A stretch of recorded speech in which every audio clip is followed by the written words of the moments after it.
kawan saya bilang begini, datang nih, Pak Salim, tahu nggak saya sekarang mulai Islam Nusantara loh. Dia bangga sekali. Oh gitu ya, oh iya, saya nggak komentar gitu kan. Kalau Pak Salim Islam apa? Islam Arab. Oh Islam Arab? Saya tanya, Nabi orang apa? Kita tanya, Islam turun di mana? Di Arab. Quran turun kepada bahasa apa? Arab. Kepada Nabi orang apa? Arab. Berbahasa apa? Arab. Para sahabat berbahasa apa? Arab. Hadis berbahasa apa? Arab. Ya wajar dong kalau saya bilang Arab pasti nyambung lah. Terus kamu bilang Islam Nusantara, emang ada Nabi orang Nusantara? Emang pernah ada ayat turun di Jawa gitu? Kamu cari sampai bulu-bulu rotok, tumbuh lagi, nggak ada ayat turun di Jawa. Pakai bahasa Jawa lagi. Mana ada? Dia bilang, kok saya kalau debat sama kamu kalah dari dulu. Ya kamu pakai otak, saya pakai Quran, gimana sih? Jelas? Kalau saya bilang saya Islam Arab bisa masuk akal, diterima oleh akal manapun. Kamu pergi ke orang Malaysia, saya Islam Nusantara, pasti orang Malaysia bilang, Islam kamu sama saya beda dong. Tapi kalau saya bilang Islam saya Arab, siapa mau bantah?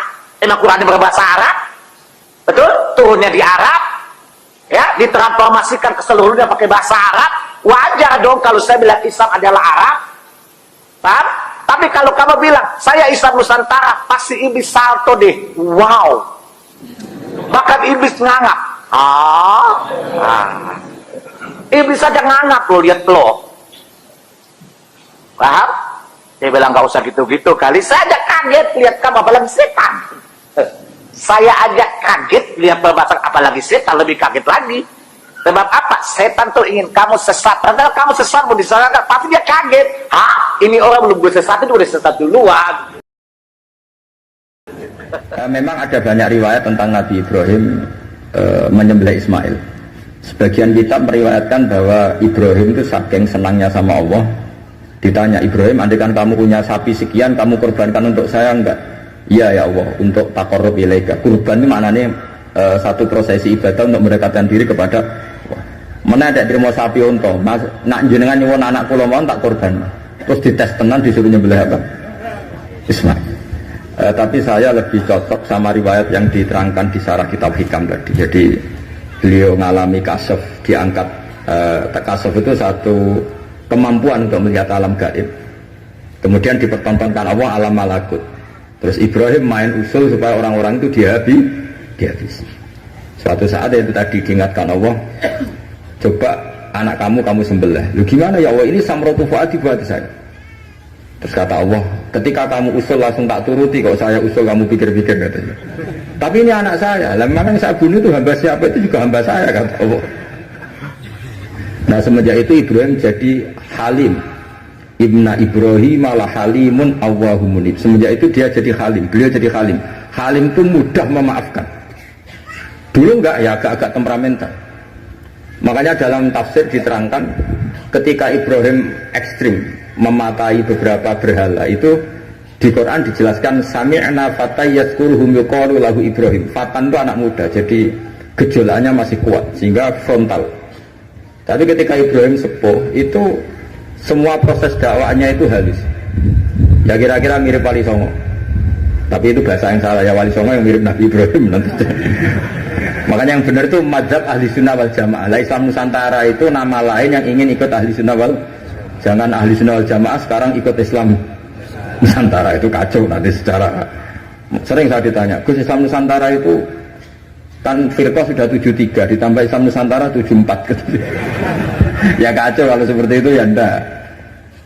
Islam Nusantara itu ya maknanya ya karena kita punya kultur, punya budaya, dan budaya itu budaya Indonesia. Tentu misalnya orang Arab pakai jubah, itu ya sunat, kita yakini sunat. Tapi orang Indonesia ya sudah cukup pakai hem, itu juga sudah sunat. Jangan kayak orang Madura, karena kalau yang jubahan kiai ke Arab Saudi, supir taksi dicium, tukang angkot dicium, karena semuanya pakai apa? Jubah. Itu guyonannya orang Madura, kan? Setelah di sana jubah, loh, itu pakaian nasionalnya orang Arab. Oh iya.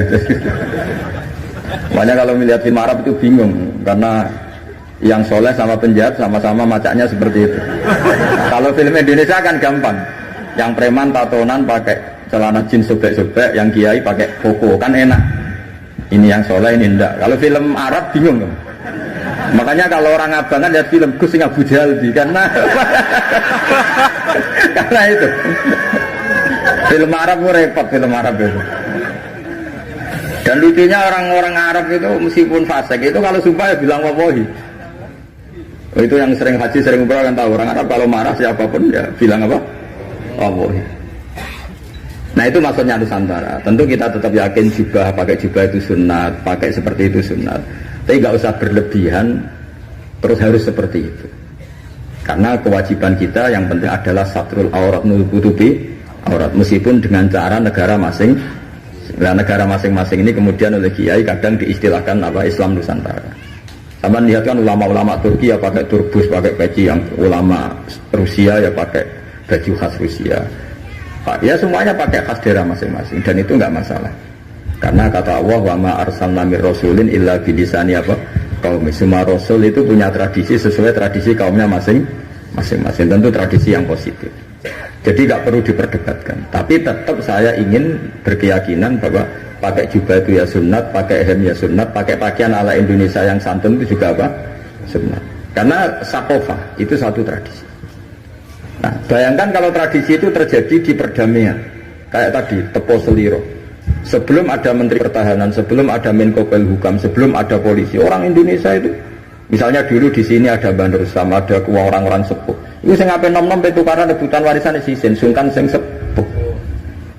Jadi tanpa ada polisi ini sudah ada kearifan yang bisa mengendalikan orang tidak rebutan warisan, tidak konflik.